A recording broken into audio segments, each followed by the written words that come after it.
పెద్దవారు, స్థానిక సంఘ కాపరి, అలాగే వేదిక మీద ఉన్న సేవకులకి, వాక్యం వినడానికి వచ్చిన మీ అందరికీ క్రీస్తునామన్న శుభాలు. ఆ చివరిన చీకట్లో కూర్చున్న బ్యాచ్ అందరూ ఎక్కడికి రండి. వెలుగు సంబంధాలు అందరూ ఇక్కడ రండి. మేము చీకటి సంబంధం అంటే అక్కడ ఉండండి. ప్రార్థన చేసే లోపు వచ్చే ప్రార్థన. ప్రేమగల తండ్రి, కృపగల దేవ, మీ దయా కిరీటము తండ్రి, మానవుని పట్ల తండ్రి ఎంతగా తండ్రి మీరు ఇచ్చ కలిగి ఉన్నారు. ఆ కిరీటాన్ని, ఆ మహిమను తండ్రి కొన్నిసార్లు మా స్వనీతి వలన దూరం అవుతున్నప్పుడు తండ్రి మళ్ళీ మమ్మల్ని సరిచేసి తండ్రి ఏ విధంగా తండ్రి మీ వెలుగులోనికి, వాగ్దానాల్లోనికి మమ్మల్ని రప్పిస్తారు. మీ కుమారుని భక్తుని జీవితంలో కొన్ని సంగతులు మాకు నేర్పించండి. మొదటి వర్తమానంలో సంపూర్ణమైన ప్రేమను గురించి తండ్రి తమ్ముడు ద్వారా మాట్లాడారు. మరికొన్ని సంగతులు మాకు అందిస్తారని కోరుతున్నాను. మీ బిడ్డలను ఈ సభ కొరకు ప్రత్యేక కష్టపడిన ప్రతి ఒక్కరిని దీవించండి, నడిపించండి.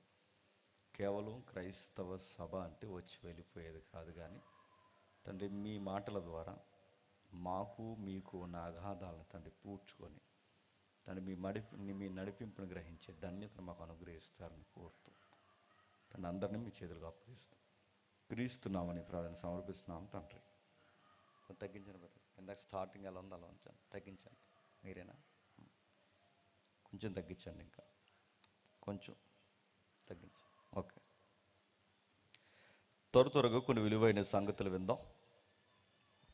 యోబు గ్రంథము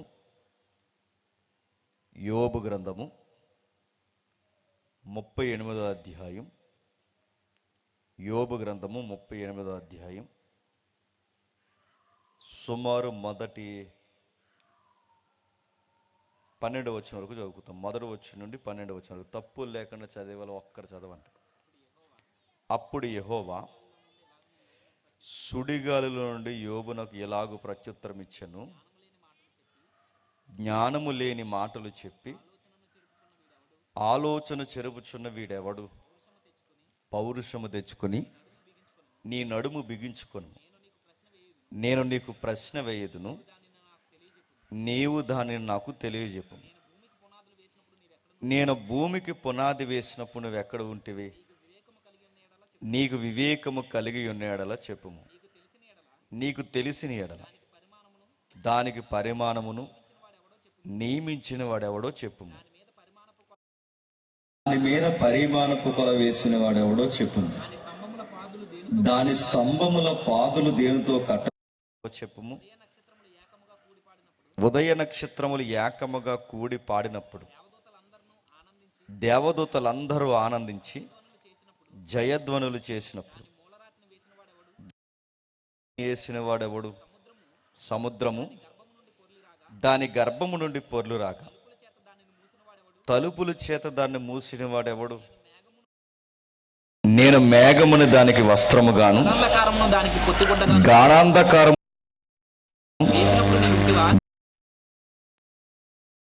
దానికి సరిహద్దు నియమించి దానికి అడ్డగడియలను తలుపులను పెట్టించినప్పుడు నీవు ఇంతవరకే గాని మరి ఎక్కడనే నీ తరంగముల పొంగు అనపబడిననియు నేను చెప్పినప్పుడు నీ ఉంటివా? అరుణోదయము భూమి దిగంతముల వరకు వ్యాపించినట్లు అది దుష్టులను తనలో ఉండకుండా దులిపివేయనట్లును నీవెప్పుడైనా ఉదయము కలగచేసితివా? అరుణోదయమునకు దాని స్థలమును తెలిపితివా? ఇలా చదువుకుంటూ పోతే చాలా ప్రశ్నలు ఉద్భవిస్తాయి. నా మాట అందరికీ స్పష్టంగా ఉందిగా? మొదటి రోజు కనుక కొద్ది నిమిషాలు కావలసిన సంగతులు మనం త్వరగా మాట్లాడుకుని ముగిద్దాం. రేపు ఎల్లుండి ఎక్కువ మాట్లాడుకుందాం. ఓకే, జాగ్రత్తగా విందాం. జాగ్రత్తగా చదివిన ఈ వచ్చిన యొక్క భావాన్ని ఎంతమంది ఇదివరకు విన్నారు లేదో నాకు తెలియదు, కానీ మరొకసారి నెమరు వేసుకోండి ఒకవేళ వింటే. ఈ సంగతులు రాస్తున్నప్పుడు దేవుడు ఒక మానవుడిని నిలువెల్ల ప్రశ్నల చేత సంధిస్తున్నాడు. ఆ అడిగిన ప్రశ్నలు ఏమి చిన్నవి కాదు. మనం నిలబడిన నేల ఎప్పుడు పుట్టిందో చెప్పమన్న ప్రశ్న. ఎందుకంటే నేల ముందు పుట్టింది తప్ప మనిషి ముందు పుట్టలేదు. మనిషి పుట్టక ముందు జరిగిన తతంగాన్నంతటినీ దేవుడు అడుగుతున్నాడు. అంతేనా? ఇంకా ఏమడుగుతున్నాడు? సముద్రం ఎప్పుడు పుట్టిందో చెప్పు, నక్షత్రాలు ఎప్పుడు పుట్టాయో చెప్పు, భూమి ఎప్పుడు పుట్టిందో చెప్పు. దాని యొక్క ఏకముగా నక్షత్రాలన్నీ పాడి దేవదూతలు అందరూ జయధ్వనులు చేసినప్పుడు, ఆ భూమికి పునాదులు మూలరాతిని వేసినప్పుడు నువ్వు ఎక్కడున్నావో చెప్పు. ఈ ప్రశ్నలన్నీ యోబుని అడుగుతున్నప్పుడు యోబు కండిషన్ బాగాలేదు. అసలు 38 అధ్యాయం చదువుతున్నప్పుడు యోబు ఏమన్నా మనలాగా చక్కగా నిమ్మలంగా ఉన్న పరిస్థితులు అడిగితే బహుశా కొంచెం ఆన్సర్ చేసే ప్రయత్నం చేద్దుడేమో. కానీ యోబు గారి యొక్క పరిస్థితి 38 అధ్యాయంలో బాగాలేదు. ఏమైంది? 38 అధ్యాయం కంటే 7 కొడుకులు చచ్చిపోయారు. ఏమైంది యోబు జీవితంలో 38 అధ్యాయంకి వచ్చేసరికంటే 3 కూతుర్లు చచ్చిపోయారు. ఏమైంది 38 అధ్యాయంకి వచ్చేసరికంటే యోబు జీవితంలో ఆస్తులు పోయాయి, ఆరోగ్యం పోయింది. తోడుగా నీడగా ధైర్యంగా నిలబడాల్సిన ఆవిడ కూడా ఇన్ని బాధలు నువ్వు పడ్డం నేను చూడలేకపోతున్నాను, చనిపో, దేవుణ్ణి దూషించి.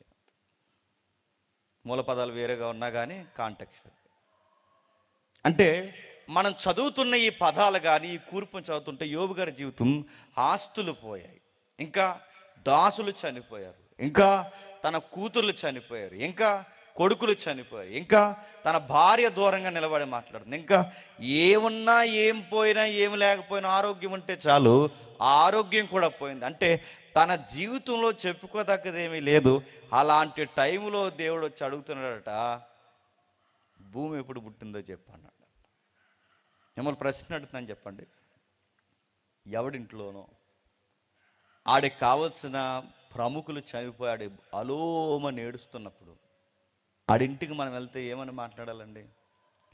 బాధపడకరా, ఎవడైనా ఎప్పుడైనా చనిపోవాల్సిందే, కాకపోతే మనకన్నా ముందు ఈ ప్రియులు వెళ్ళిపోయారు, తర్వాత నువ్వైనా వెళ్ళిపోవాలి, నేనైనా వెళ్ళిపోవాలి, దేనికిరా బాధపడుతున్నావు? ఏం బాధపడకు, చావు అన్నది అందరికీ సంప్రాప్తం అవుతుంది, నువ్వేం దిగులు చెందకు, దేవుడు మీకు నిండు ధైర్యాన్ని ఇస్తే బాగుంటుంది అంటే బాగుంటుంది. అలా కాకుండా శవాలు ముందెట్టుకుని ఆడ పుట్టుడు దుఃఖంలో ఉంటే ఆడ దగ్గర మనం దగ్గరగా చైరేసుకుని కూర్చుని భూమి ఎప్పుడు పుట్టిందో చెప్పంటాడు, ఏమంటాడండి? అర్థమైందో లేదో? మళ్ళీ అడుగుతున్నాను. కూతురు చనిపోయి కొడుకులు చనిపోయినాడు ఇంటికి వెళ్ళి నక్షత్రాలు ఎప్పుడు పుట్టాయో చెప్పు, భూమి ఎప్పుడు పుట్టిందో చెప్పు, సముద్రం ఎప్పుడు పుట్టిందో చెప్పంటే ఆడేమంటాడు చెప్పండి? ఇంకో క్వశ్చన్ అడిగితే చంపేస్తానంటాడు. అరే, నా బాధల్లో నేనుంటే ఇప్పుడు ఖగోళం కోసం అడుగుతావేంటి? నా బాధల్లో నేనుంటే ఇప్పుడు నాకు ఈ భూగర్భ శాస్త్రాలన్నీ అడుగుతావేంటి? నా బాధల్లో నేనుంటే ఈ ప్రశ్నలు లేటరా అని అంటాడా అండా? బాధల్లో ఉన్నవాడికి ఏడిస్తే కచ్చేపు ఇవ్వాలి, ఏడిస్తే భుజం మీద చెయ్యాలి, ఏడిస్తే ఆడితో పాటు కలిసి ఏడిస్తే మంచిదంతే. కానీ ఏం కాకుండా ఆడి మైండ్ తినేసే ప్రశ్నలు అడిగితే ఆడేమంటాడు చెప్పండి? 5 నిమిషాలు ఇక్కడి నుంచి వెళ్ళకపోతే నేను చంపి చేయలేకపోతానంటాడు. ఇప్పటికే ఆడికి మెంటలు వచ్చి ఉంటే ఇలాంటి ప్రశ్నలు అడుగుతూ ఊరుకుంటాడా? ఇది నీకు నాకు సందర్భం కాదేమో కానీ గుర్తుపెట్టుకోండి, దేవుడు సందర్భానుసారంగానే యోబుని ప్రశ్నలు అడుగుతున్నాడు. నీకు నాకు మాట్లాడడం రాదేమో కానీ దేవుడికి మాట్లాడడం వచ్చు, మాట్లాడవలసిన విషయాలే మాట్లాడుతున్నాడు. ఏంటి 38 అధ్యాయం అర్థం కావాలంటే కొద్ది నిమిషాలు విందాం. ఒక్కసారి మొదటి అధ్యాయానికి రండి. మొదటి అధ్యాయానికి అలానే ఉంచి మొదటి అధ్యాయం మొదటి వచనం. ఊజు దేశమందు యోబు అని ఒక మనుషుడు, జాగ్రత్తగా వినాలి. 38 అధ్యాయంలో ఏం జరుగుతుందో తెలియాలి అంటే 37 అధ్యాయాలు ఏం జరిగిందో తెలియాలి. మరలా 38 అధ్యాయం యొక్క తీవ్రత మనకు అర్థం కావాలంటే 37 అధ్యాయాలు ఏం జరిగిందో తెలియాలి. సౌండ్ తగ్గించి బ్రదర్, మీకు సౌలు కొడుతుంది కదా గట్టిగా, కొంత తగ్గించండి. వాళ్ళు పారిపోయి ఉన్నారు, ఇంకా కొంత తగ్గించండి, ఈ సౌండ్కి ఎక్కువైపోయి కొంత తగ్గించండి. ఇంకా 37 అధ్యాయాలు ఏం జరిగిందో మీకు తెలియాలి. ఓకేనా? ఓకే. మీకు డౌట్ రావచ్చు ఏమనంటే, అంటే ఈ రాత్రికి మాకు 37 అధ్యాయాలు చెప్పండి చెప్పేస్తావా అన్నట్టు చూడకండి, ఏం చెప్పను, జస్ట్ అవుట్లైన్ చెప్తాను వినండి. మీరు విన్నా నేను చెప్పను. అయితే 37 అధ్యాయాలు ఏం జరుగుతుందో జస్ట్ బ్రీఫ్ అవుట్లైన్స్. అంటే అసలు ఏంటి ఆ 37 అధ్యాయాలు తెలియడానికి మొదటి అధ్యాయం టచ్ చేస్తున్నాం. ఏంటి? ఊజు దేశంలో యోబనకు మనుష్యుడుండెను. అతడు యథార్థవర్తుడును న్యాయవంతుడై దేవుని యందుల భయభక్తులు కలిగి చెడుతనం విసరించి. ఎక్కడున్నాడట? ఊజు దేశంలో ఉన్నాడట. బాగా వినండి, ఊజు దేశం.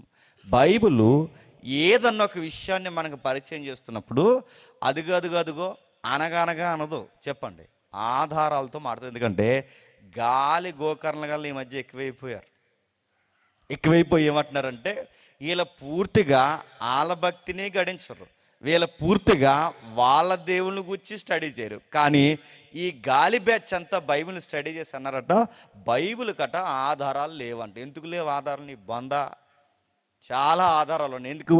యోబు అనే క్యారెక్టర్ కల్పిత పాత్ర కాదు. అది కల్పిత పాత్ర కాదనడానికి ఆయన ఊరి అడ్రస్ ఏంటో తెలుసా? ఊజు. ఊజు అంటే ఎక్కడుంది తెలుసా? అరేబియా ఎడారిని, గల్ఫ్ దేశాలని ఆనుకున్న ఒక ఏరియా, మస్కట్, దుబాయ్ ఏరియా చూసారా? ఆ ఏరియాలకి దగ్గరగా ఉన్న ప్రాంతమే ఆ రోజుల్లో ఊజు దేశం. నీకు డౌట్ ఉంటే వాళ్ళు ₹1,00,000 పోగేసుకుని అక్కడికి పోయి సమాధి చూడు, ఇప్పటికీ సమాధి యోబు గారిది ఉంది. యోబు గారు చెప్తున్నారు చూడండి, ఊదు దేశమందు యోబు ఉన్నాడట. అతడు ఎలాంటి వాడంటే 3వ వచనంలో అతనికి 7,000 గొర్రెలు, 3,000 ఒంటెలు, 5 జతల ఎడ్లు, 500 ఆడగాడిదలు, బహుమంది పనివారు అతనికి ఆస్తిగా ఉండెను. కనుక తూర్పు దిక్కు జనులందరిలో అతడే గొప్పవాడుగా ఉండు. జాగ్రత్తగా వినాలి. ఎక్కడంట? తూర్పు దిక్కు జనులందరిలో ఆయన కన్నా డబ్బున్న వాళ్ళు లేడట, ఆయన కన్నా ఆస్తి ఉన్నవాళ్ళు లేడట. ఆ రోజుల్లో ఆస్తి ఏంటి? కరెన్సీ నోట్లు కాదు. ఆ రోజుల్లో ఆస్తి ఏంటి? భూములు కాదు. ఆ రోజుల్లో ఆస్తి ఏంటో తెలుసా? ఎవరికైతే పశు సంపద ఎక్కువ ఉంటుందో అదే ఆస్తి. కదిలే ఆస్తులు అవి. అందుకే అవి చరాస్తులు కాదు, చరాస్తులు. ఆ రోజుల్లో ఆయన చరాస్తులు చెప్తున్నాడు. 7,000 గొర్రెలు, 3,000 ఒంటెలు. 3,000 ఒంటెలు అంటున్నా. ఒక ఒంటిని మేపండి ఎలా ఉంటుందో సినిమా తెలుస్తుంది. దానికి ఒక పూట నీళ్ళెడితే ఇంకంతే సంగతులు, నీకు సెలవులు ఎక్కించేయాలి. అలాంటిది 3,000 ఒంటెలు మెయింటైన్ చేస్తున్నట్టు మాటలా. అంటే ఆ రోజుల్లో ఎడారి బెంజులు అన్నమాట. బెంజ్ కార్లు ఏంటి? ఎడారిలో నడిచే బెంజ్ కార్లు ఏంటి తెలుసా? ఒంటెలు. అంటే ఆ రోజుల్లోనే 3,000 బెంజులు మెయింటైన్ చేస్తున్నాడు. ఎవరు చెప్పండి? యోబు. ఆయనకి ఎలాంటి ఆస్తులు ఎన్ని ఉన్నాయో? అతనికి 7,000 గొర్రెలు. అంటే పాడి పంటల్లో ఆయనకి కావలసిన పెరుగు, నెయ్యి, పాల సంబంధమైన పదార్థాలన్నీ, పుష్కలమైన ప్రోటీన్ ఫుడ్ కొట్టింది పేరు యోబు గారి అడ్డ. అంత డబ్బు ఉంది ఆయనకి. ఎవరికి? యోబు గారికి. ఇంకా చెప్తున్నారు చూడండి, 500 జతల ఎడ్లు. వ్యవసాయానికి కావాల్సిన, ఈరోజు ట్రాక్టర్లు వాడుతున్నాగా, ఆ రోజుల్లో ఎద్దులంటే వ్యవసాయ ఉత్పత్తికి, ధాన్యం అంటే గోధుమలు పండించాలన్నా, యవనలు పండించాలన్నా, ఏది పండించాలన్నా ఆ రోజుల్లో ట్రాక్టర్లు ఏంటో తెలుసా? ఎద్దులు. ఆ ఎద్దులు అట ఎన్ని ఉన్నాయట? 500 జతల ఎడ్లు ఉన్నాయట. ఆడుగాడిదలు. ఇవేంటి? ట్రక్కులు తెలుసు కదా, ట్రావెలింగ్ వాహనాలు. అంటే ఆయన దగ్గర గూడ్స్ డిపార్ట్మెంట్ ఉంది, ఆయన దగ్గర బెంజ్ డిపార్ట్మెంట్ ఉంది, ఆయన దగ్గర ఇంకా ప్రోటీన్ డిపార్ట్మెంట్ ఉంది. 1-2 కదా ఆయన దగ్గర లేదంటలేదు. ఇంకా ఏముంది? అధికమైన మెన్ పవర్ ఉందంట ఆయనకి.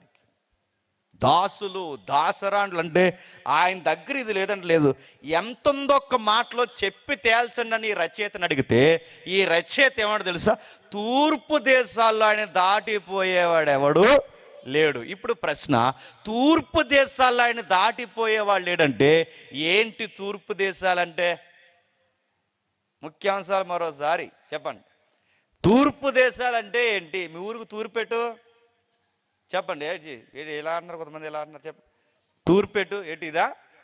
బ్యాక్ సైడ్ వెనక తూర్పు నడుతున్నాను. ఇది తూర్పు అనాలంటే నడుతున్నాను. ఇది తూర్పు అని మీరు ఎలా అంటున్నారు? గట్టి చెప్పండి, మళ్ళీ చెప్పండి. మీ బొంద. సూర్యుడు వదిలితే ఇంక తూర్పు అనేస్తావా అని అడుగుతున్నాను. తూర్పు నడుతున్నాను. దేనికి తూర్పు? సూర్యుడు ఉదయించే తూర్పు కాదు. అది మ్యాప్ భాష కాదు, మ్యాప్ లాంగ్వేజ్ అంటారు. తూర్పు అంటే దేనికి తూర్పు? నా ప్రశ్న, దేనికి తూర్పు? మీ ఊరుకు తూర్పు. అర్థమవుతుందంటే మీ ఊరికంటే తూర్పు అంటే సూర్యుడు వచ్చిందని కాదు. మ్యాప్లో మాట్లాడుకుంటే ఇది తూర్పు అనాలంటే మీ ఊరికి తూర్పు. దాన్ని ఏమంటారంటే ల్యాండ్ మార్క్ అంటారు. ఇప్పుడు ఉందా ఈ బెంచ్ ఉందిగా, దీనికి తూర్పు, దీనికి పరమడ, దీనికి దక్షిణం, దీనికి ఉత్తరం. అంటే ఏదన్నా తూర్పు పరమడ అని చెప్పాలంటే ఒక ల్యాండ్ మార్క్ ఉండాలన్నమాట. ఆ మాట అర్థమవుతున్నాయి? ఇదే మీ ఊరు అనుకోండి, ఈ ఊరికి తూర్పు ఇది, ఈ ఊరికి పరమడిది. అలాగే ప్రపంచానికి తూర్పు అంటే దానికి ఒక ల్యాండ్ మార్క్ ఉండాలి. అర్థమవుతుందా? ఇది తూర్పు అన్నామంటే మీ ఊరు ఉంది కాబట్టి తూర్పు. ఊరే లేకపోతే విశ్వంలో చెప్పు తూర్పేటో చెప్పగలవా? ఇప్పుడు గాలిలో ఉన్నావండి, నువ్వు గాలిలో ఎక్కడుండి తూర్పేటరు అంటే ఎలా చెబుతావా? సూర్యుడు అన్ని వైపులు ఉంటాడు అక్కడ, మీరు పైకి వెళ్తే చెప్పలేమంటే తూర్పు ఏంటో చెప్పాలి అంటే ల్యాండ్ అంటే నిలబడిన స్థాయిలో ఒక మార్క్ ఉండాలి. ఏంటి తూర్పు అంటే ఊరికి తూర్పు. అలాగే మీకు అర్థమైతే మీ ఊరికి తూర్పు అని చెప్పాలంటే మీ ఊరు ఉంది, ఈ టేబుల్కి తూర్పు అని చెప్పాలంటే టేబుల్ ఉంది, ప్రతిదానికి తూర్పు పరమని చెప్పాలంటే ఒక మార్క్ ఉండాలి. ఇది మీకు అర్థమైతే ప్రపంచానికి తూర్పు అంటే ప్రపంచానికి కూడా ఒక ల్యాండ్ మార్క్ ఉండాలిగా. ఆ ల్యాండ్ మార్కే బైబిల్లో ఉంటుంది. దాని పేరు మధ్యధరా సముద్రం. ఏంటది? మధ్యధర. అర్థమైపోయినా అర్థమైతే చూడండి కొంచెం. ఈ అర్థమైపోయిన ముందుకెళ్ళాక అర్థమవుతాయండి. అయితే మధ్యధరా సముద్రం, మధ్యధరా సముద్రం బైబిల్ ఉంచో. యోనా గారు పారిపోయారే వాడెక్కి, యోనా గారు పారిపోయాడుగా వాడెక్కి, ఆ సముద్రమే. దాని పేరు మధ్యధరా సముద్రం. మధ్యధరా సముద్రం ఎందుకన్నారంటే మ్యాప్లో మధ్యలో అంటే ప్రపంచంలో మధ్యలో ఉంది కనుక దాని పేరు చెప్పండి మధ్యధరా సముద్రం. ఈ సముద్రానికి తూర్పుకున్న ప్రాంతాలన్నింటినీ ఏమంటారంటే తూర్పు దేశాలు అంటారు. అంటే ఆ మధ్యధరా సముద్రం దగ్గర నుంచి మీకు సముద్రం ఎక్కడుంది? దగ్గరలో కర్ణాటకలో ఉందా? లేదు, సముద్రం లేదు, గొడవ లేదు, ఇంకా బీచ్లు గట్ట ఉండవు. ఇంకా చెప్పండి, సముద్రం మీకు దగ్గరలో ఎక్కడుంది? ఇంకెక్కడ ఇలాకాలు ఎక్కడ లేదా? ఎక్కడన్నా నదికి వెళ్ళండి. సముద్రం ఎక్కడ? పక్క స్టేట్ పోవాలి. ఇంకంటే మీకు దగ్గర ఉంటే నాకు తెలిసి మీకు హిందూ మహాసముద్రం ఉంటుంది అనుకుంటా. హైదరాబాద్ దాటితే ఆ ముంబై లైన్కి పోతే హిందూ మహాసముద్రం. అంటే అక్కడ నుండి ఇలా పోతే ఈ కర్ణాటక ఏదైతే ఈ ముంబై లైన్ తగిలితే ఆ బోర్డర్ని చూసారా, అక్కడి నుంచి ఈ సముద్రం 6 నెలల వరకు దీన్ని ఏమంటారంటే తూర్పు భూభాగం అంటారు. అంటే ఈ తూర్పు భూభాగాల మీద ఎన్ని జాతులు ఉన్నాయో, ఈ తూర్పు భూభాగం మీద ఎన్ని దేశాలు ఉన్నాయో, వీళ్ళందరికన్నా డబ్బున్నోడు ఎవరో తెలుసా? యోబు గారు. ఇంకా మీకు బాగా అర్థం కావాలంటే చెప్తాను వినండి. మీకు లాస్ట్ టైం కూడా చెప్పాను, మళ్ళీ చెప్తాను, జాతక వినండి. ప్రపంచంలో ఎవడో చేయలేని పెళ్ళి భారతదేశంలో చేశారు. రిలయన్స్ వాళ్ళు పెళ్ళి తెలుసు కదా. పెళ్ళికైన ఖర్చు 6,000 కోట్లు. ఏంటండి? మనం ఇచ్చాం, జియో బ్యాలెన్స్ ఉంది కదా, మనమే అన్లిమిటెడ్ 2GB 1GB అంటున్నాం. మనదే పెళ్ళి అంతా, కానీ మనం పిల్లరు. సరే, ఇది ఏదైతే ఉందో 6,000 కోట్లు, 6,000 కోట్ల రూపాయలతో పెళ్లి చేశారు. ఆ పెళ్ళికి మామూలు వ్యవహారం కాదు. ఆ పెళ్ళికి ఎవరెవరు హీరోలు ఉన్నారో, హీరోయిన్లు ఉన్నారో, పొలిటీషియన్స్, రాజకీయ నాయకులు ఉన్నారు, ఇంటర్నేషనల్ ఫిగర్స్ ఎవరున్నారు, అంతమందిని రప్పించారు. ఆ వచ్చిన చుట్టం పట్టం ఆడు ఈడు బిజినెస్ మ్యాగ్నెట్ అందరూ ఉంటారుగా. ఈ నైట్ స్టే చేస్తారు. వీళ్ళకి నైట్ పార్టీ ఇవ్వడానికి ఒక ఆవిడని పాటలు పాడమన్నారు. ఆవిడ దక్షిణాఫ్రికా నుంచి ఎక్కడో వచ్చింది. ఆ వచ్చిన ఆవిడ నిలబడి నైట్ పాటలు పాడడానికి ఆవిడకి 1 నైట్ సింగింగ్కి 30 కోట్లు. 30 కోట్లు నల్లగా తెల్లగా కాకుండా ఉంటుంది ఆవిడ. 30 కోట్లు అందుకే ఇచ్చారేమో. 30 కోట్లు ఇచ్చారు ఆవిడ. ఏం పాడిందో అర్థమవుతుంది, కానీ అర్థమవుక ఇచ్చారు 30 కోట్లు. 30 కోట్లు ఇచ్చారు. రాత్రికి రాత్రి 30 కోట్లు. మరో విషయం చెప్పనా, ఆ వచ్చిన హీరోలు ఎవరైతే ఉన్నారో, సెలబ్రిటీలు ఎవరైతే ఉన్నారో అందరు వస్తే ఆ పెళ్ళికి వచ్చిన ఈ సెలబ్రిటీలందరికీ ఒక వాచ్ ఇచ్చారు. వాచ్ ఖరీదు 2 కోట్లు. ఆ 2 కోట్లు వాచ్ ఖరీదు. మనం వెళ్తే బాగుంది, సెటిల్ అయిపోతుంది. నడుదాం 2 కోట్లు. ఇంత డబ్బు ఎక్కువైపోయిన చేస్తే ఆ పెళ్ళికి ఆహ్వానించడానికి పెళ్లి కార్డు ఇస్తారుగా, ఆ పెళ్లి కార్డు బంగారం కార్డులు ఇచ్చారు. కొన్ని కార్డే బంగారం కార్డులు ఇచ్చారు, వాచ్లు ఇచ్చారు, ఎన్ని ఇచ్చారు. ఈ రిలయన్స్ అట బాగా వినండి, వాళ్ళ పెళ్ళికి 6,000 కోట్లు అయితే ఇలాంటి రిలయన్స్ అంబానీలకి ఇంటికి వచ్చే కరెంటు బిల్లు, నేను చదువుకున్న టైంలో అంటే నేను చదువుకోవడం అంటే సుమారు ఒక 13 సంవత్సరాల క్రితం, అంటే నా ఉద్యోగం వచ్చిన కాంపిటేటివ్ ఫీల్డ్ ఉన్నప్పుడు నేను చదువుకున్నప్పుడు వాళ్ళ నెలసరి కరెంటు బిల్లు 2 లక్షలు. నెలకి వాళ్ళ ఇంటి మెయింటెనెన్స్ మొత్తం ఓవరాల్ మెయింటెనెన్స్ 2 కోట్లు. నేను చదువుకున్న ఇప్పుడు ఎంత తెలుదో 2 కోట్లు ఇంటికి మెయింటెనెన్స్. కరెంటు బిల్ 2 లక్షలు. మీకు అర్థమవుతుందా? ఇంత మెయింటైన్ చేస్తారు. ఇలాంటి రిలయన్స్ అంబానీలని 100 మందిని ఒక పక్క నిలబెడితే వీళ్ళందరికీ మించిన మోతుబరు ఎవరో తెలుసా? యోబు. అంత డబ్బు అన్నాడు. నా మాట్లాడుతున్నా? ఇలాంటి వాళ్ళు 100 మంది కలిపితే ఈ 100 మందిని అందకుండా ఉంటాడు ఎవరు చెప్పండి? యోబు. ఎంత డబ్బు ఉంది, ఎంత పరపతి ఉంది, ఎంతమంది మనుషులు ఉన్నారు, ఆయనకు లోటు ఏమీ లేదు. దేవుడు ఆయన వెనకుండి పట్టిందల్లా బంగారం చేశారు. బాధ ఏంటంటే 1 నైట్లో స్టోరీ మారిపోయింది. ఇంత డబ్బున్నవాడు బాధ ఏంటి చెప్తున్నా? ప్రపంచంలో ఇంతకన్నా దరిద్రం పట్టినోడు ఇంకెవరు లేడు. అంటే ఇంత డబ్బున్నవాడు లేడు, రాత్రికి రాత్రి ఇంత దివాలెత్తేసినాడు కూడా ఎవడు లేదంటే ఇంత బాగున్నాడు.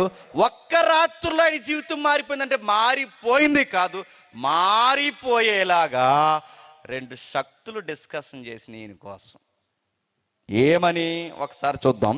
అదే మొదటి అధ్యాయం 6వ వచనం. దేవదూతలు యెహోవా సన్నిధిని నిలుచుటకు వచ్చిన దినం ఒకటి తటస్థించెను. ఆ దినమున అపవాది యగువాడు వారితో కలిసి వచ్చెను. యెహోవా, నీవు ఎక్కడి నుండి వచ్చితివని వాడిని అడగగా, అపవాది భూమి మీద ఇటు అటు తిరుగులాడుచు అందులో సంచరించుచు వచ్చితినని యెహోవాకు ప్రత్యుత్తరమిచ్చింది. అక్కడ 6వ వచనం ఒక మాట చెప్తుంది చూడండి. దేవదూతలందరూ యెహోవా సన్నిధి నిలుచుటకే వచ్చిన దినం ఒకటి తటస్థించెను. బాగా వినాలి. అంటే 6వ వచనం మీరు కామన్గా సాదా సీదాగా దాన్ని చదివేస్తున్నారు, కానీ 6వ వచనం ఏం చెప్తుందో తెలుసా? దేవుడు కూడా అదృశ్య లోకంలో కొన్ని మీటింగ్స్ పెడతారు. దాన్ని థియలాజికల్గా డివైన్ కౌన్సిల్ అంటారు. ఆ కౌన్సిల్లోకి ఎవరు వస్తారంటే ప్రతిపక్షమైన అపవాది కూడా వస్తాడు. అక్కడ ఏం డిస్కషన్ జరుగుతుంది? ఏం డిస్కషన్ ఏంటి? ఈ భూమి మీద ఏమేం జరుగుతున్నాయో వీటిని కూర్చుని డిస్కషన్ ఆ కౌన్సిల్లో జరుగుతుంది.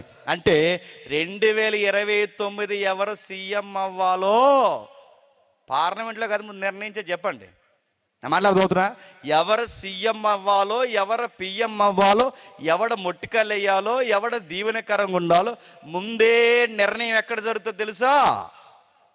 ఇప్పుడు మనం చదువుతున్నాం 6వ వచనంలో, ఆ మీటింగ్లో జరుగుద్ది. అంటే ఆ మీటింగ్లో పని ఏంటంటే ప్రతిపక్షం ఉంటాడు. ఆడి పని ఏంటంటే ఆడి పేరే అపవాది. అపవాది అంటే ఏంటి? ఏదో ఒక అపనింద వేయడమే ఆడి పేరు అపవాది.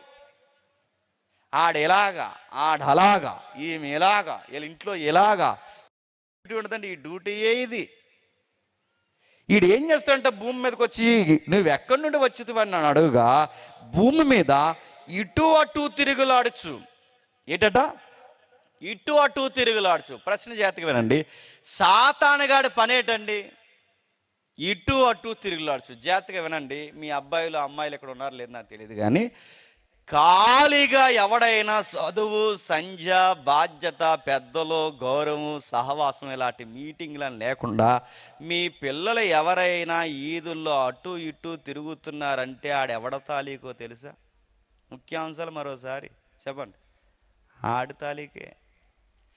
ఆడు పట్టినోడు ఎలా ఉంటాడంటే అలా తిరుగుతాడు, ఇలా తిరుగుతాడు. ఆడపిల్లలు బస్సు వెళ్తుంటేనంట బస్సు వెనకాల పడిన ఎందుకురా టైర్కి ప్యాచీలు ఎత్తవా? దేనికి? స్కూల్ వదిలే టయానికట్ట స్కూల్ గేట్ ముందు నిలబడ్డా. దేనికి? సెక్యూరిటీ చేస్తావా? దేనికి రా అని అడుగుతున్నాను. వీడికి పని బాధ్యత ఏమి లేదు. అమ్మ మాట వినడు, నాన్న మాట వినడు, పేరు ఎవరైతే ఉన్నారో పెద్దల మాట వినడు, సేవకుల భయం ఉండదు, ఇలాంటి సహవాసం ఉండదు. మరి వీడు 24 hours ఏం చేస్తాడంటే బండి వేసుకుని ఈదిలో తిరిగాడట, బండి వేసుకుని ఆ ఈదిలో తిరిగాడట. వీడు ఏ పని చేయడట. ఇలా ఖాళీగా తిరిగే మగాడైనా ఆడదైనా వాళ్ళకి పట్టింది ఏంటో చెప్పనా? సాతాను కూడా బట్టి గుర్తుపెట్టుకో. వీళ్ళకి ఏం పని ఉండదు, అటు ఇటు తిరగడమే. అక్కడేం జరుగుతుందో చూస్తారు, ఎక్కడేం జరుగుతుందో చూస్తారు, ఇలా తిరుగుతూనే ఉంటారు. ఇలా తిరిగే వాళ్ళు వాళ్ళ ఆత్మ సంబంధాలు కాదు చెప్పండి, దురాత్మ మోక. వాళ్ళ ఊరికి బరువు, సంఘానికి బరువు, కుటుంబానికి బరువు, దరిద్రం భూమికి బరువు. అందుకే ఇవి ఫలింపని గొడ్డి మొక్కలు. ఇలాంటి వాటిని దేవుడు అస్సలు సహించడు. ఏదో ఒక పని చెయ్యాలి. మగపిల్లోడు అన్నాక, ఆడపిల్ల అన్నాక, మనిషి పుట్టాక ఏదో ఒక పని చెయ్యాలి. ఏ పని చేయకుండా ఈ ముచ్చట్లు పెట్టుకుంటూ తిరిగేది ఎవడు చెప్పనా? అపవాది, వాని సంబంధాలు గుర్తుపెట్టుకోవాలి. నాకు ఏ పని లేదండి, మా అయ్యి బాగా సంపాదించాడంటే, ఏ పని లేకపోతే నేను చెప్తున్నాను, ఒక 50 కేజీల రాయి తీసుకుని ఉదయం నుంచి సాయంత్రం పైకి కిందకి ఇసురు.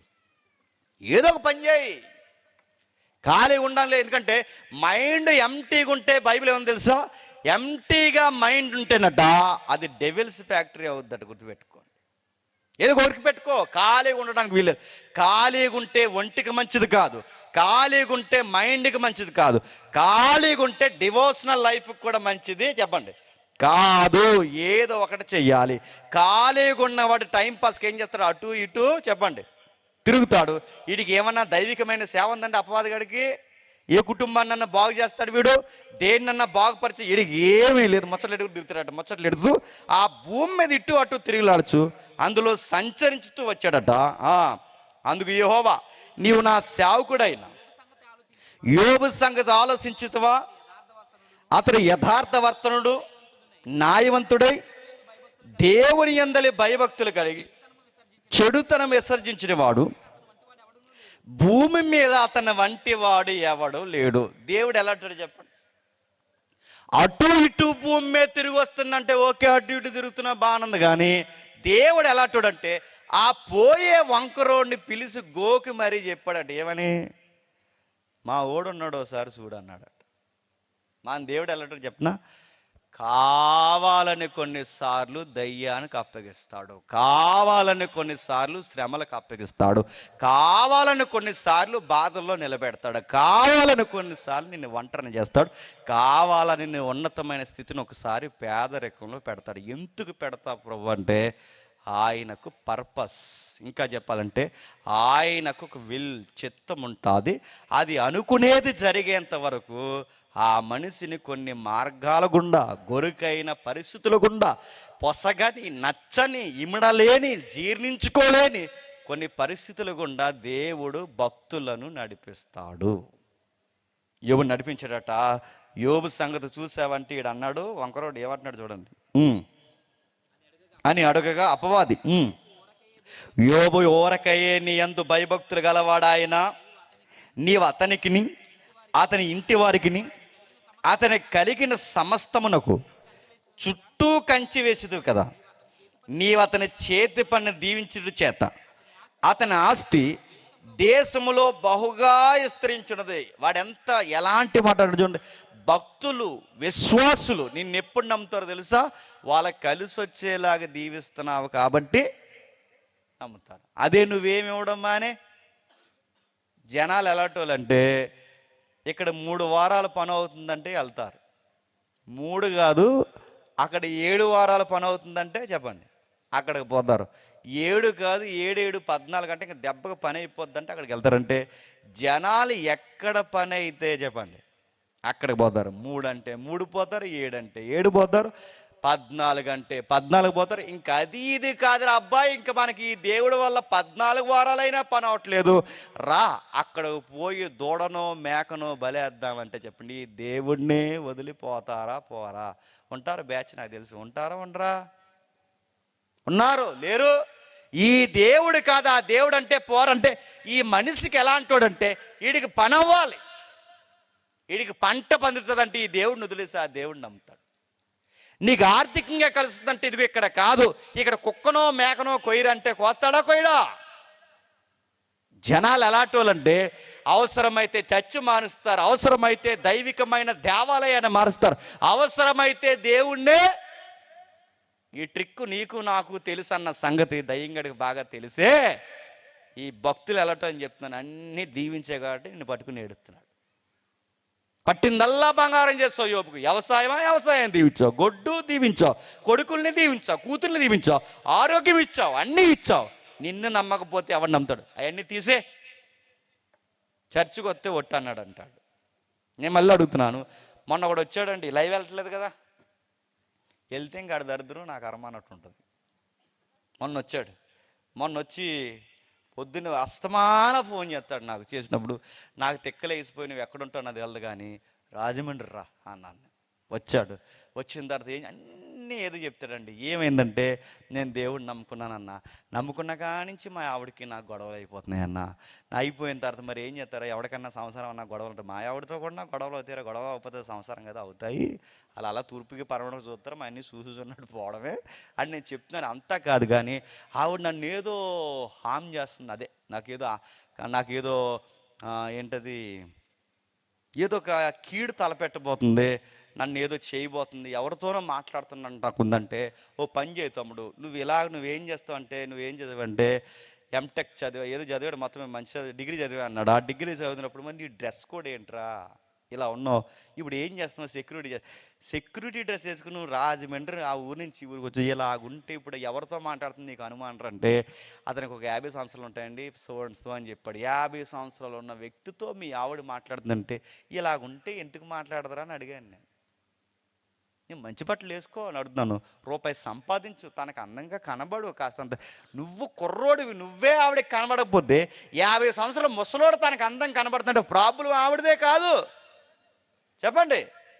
నీది కాదు ప్రాబ్లం.